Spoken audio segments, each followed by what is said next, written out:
He once preached the word of God, but now the letter of the law has caught up with Pastè Robert Morris.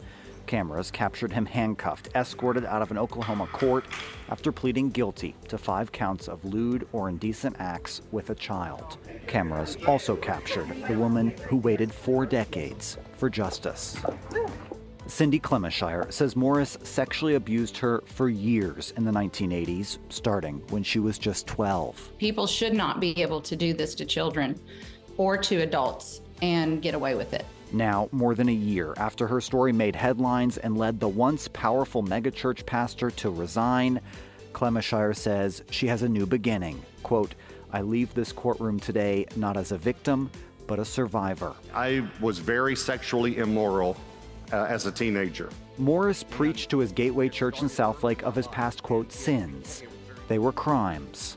His lawyers say while he believes he long since accepted responsibility in the eyes of God and that Gateway Church was a manifestation of that acceptance, he readily accepted responsibility in the eyes of the law by virtue of his guilty plea.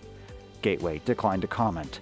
As part of a deal struck with prosecutors, Morris will serve 6 months of a 10-year sentence, pay more than $250,000 in restitution, and register as a sex offender. His lawyers say he, quote, looks forward to fulfilling this penance.